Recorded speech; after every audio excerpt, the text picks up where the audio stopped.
নবীজি যদি আজ জীবিত থাকতেন আর এই চট্টগ্রামের এই লালখান মাদ্রাসা মসজিদের পাশ দিয়ে হেঁটে যেতেন, কোরআনের এই আলোচনায় তিনিও শ্রোতা হিসাবে বসে পড়তেন।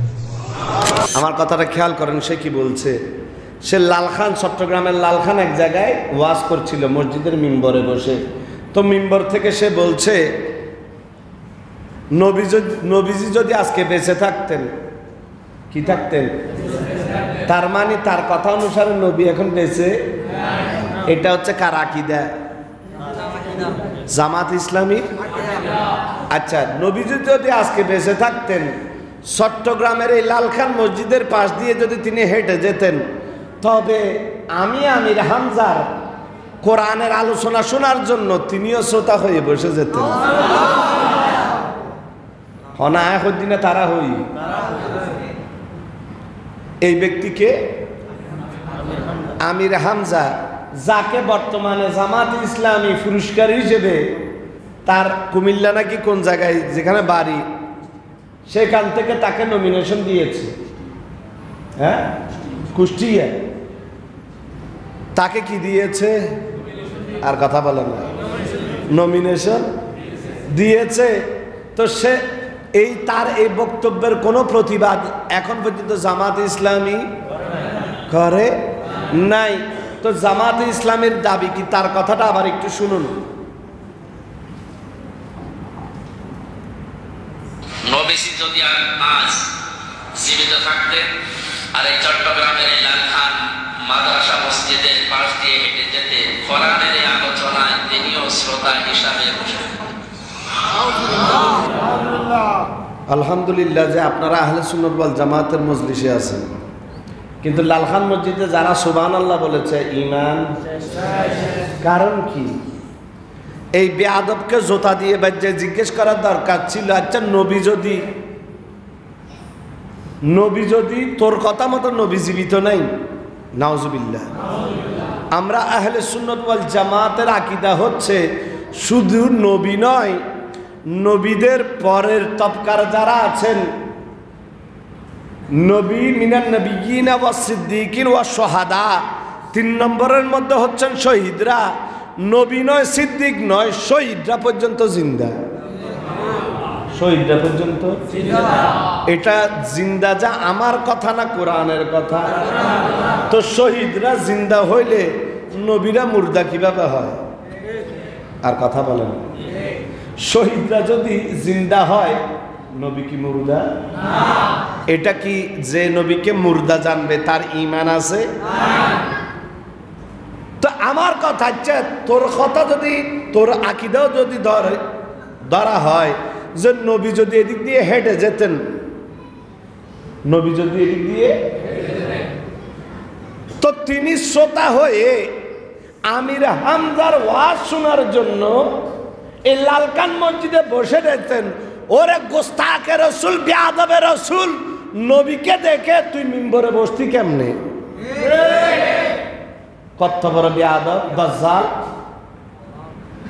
ঠিক কি না? এগুলোর জন্মের দোষ আছে? সন্দেহ। জামাতে ইসলামী মানে হচ্ছে গোস্তাকে রসুল। এদের সাথে সুন্নিদের ইমানদারের আপোষ হতে পারে? ইমানদারের আপোষ হতে পারে? আমরা কারবালায় যুদ্ধ করেছি, এখনো চলছে।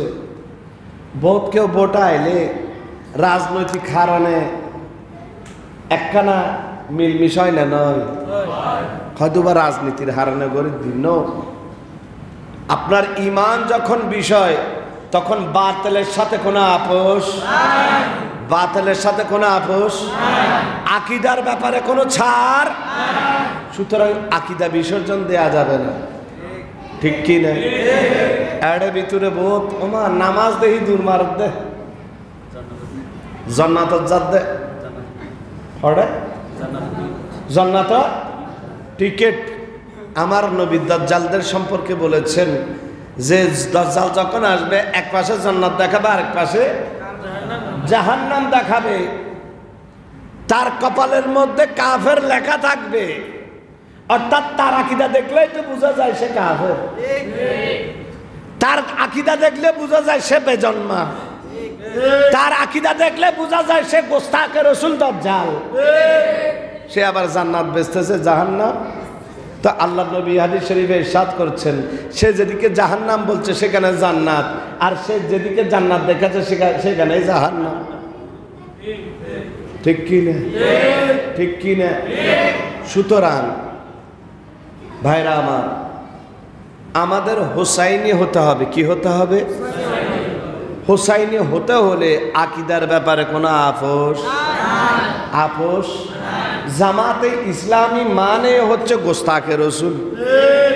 এরাই বলেছে, এদের শাইখরাই বলেছে নাউজুবিল্লাহ, যে আল্লাহ মা খাদিজাতুল কুবরা রাদিয়াল্লাহু তাআলা আনহার শানে বলেছিল প্রৌঢ়া বিধবা ভার্জিন না। নাউজুবিল্লাহ, ঈমান আছে? এরাই নবীর শানে বলেছে নিরক্ষর নবীর আলিফ বা তা সা জিম হা খা জানতেন না, অর্থাৎ আল্লাহ তাআলা নবীকে আলিফ বা তা সা শিখাইতে পারেন নাই। নবীর শিক্ষককে তো কেউ কোনো ব্যক্তি যদি নবীকে নিরক্ষর মানে, কোনো ব্যক্তি যদি নবীকে অশিক্ষিত নিরক্ষর এরকম কথা বলে, তো সে নবীকে গালি দিল না, স্বয়ং আল্লাহকে গালি দিল। ঠিক কি না? এদের কাছে ঈমান হেফাজতে আছে। এরা যেমন খুশি তেমন করতে পারে। এরা ওয়াজের মঞ্চে বসে সিনেমার গানও গাইতে পারে না। কি পারে না? এরপরও আমার কিছু ইয়াং জেনারেশনের ভাইরা আছে, বলে এই হুজুররা বড় প্রিয়, এই হুজুরদের ছাড়া যাবে। কিন্তু মনে রাখবেন, এই ধরনের হুজুরের পিছনে গেলে সুন্দর সুন্দর কথায়, সফট স্পঞ্জ মিষ্টির মতো কথায় যদি আপনি আবেগ আপ্লুত হয়ে যান, আপনি ঈমান হারা হয়ে ইয়াজিদি হয়ে মরবেন। হোসাইনিয়ত বড় ডেঞ্জারাস জিনিস, এত সহজ জিনিস। হোসাইনিয়ত আপোষহীনতার নাম। বাতিল আকীদার সাথে কোনো প্রকার আপোষ হতে পারে না।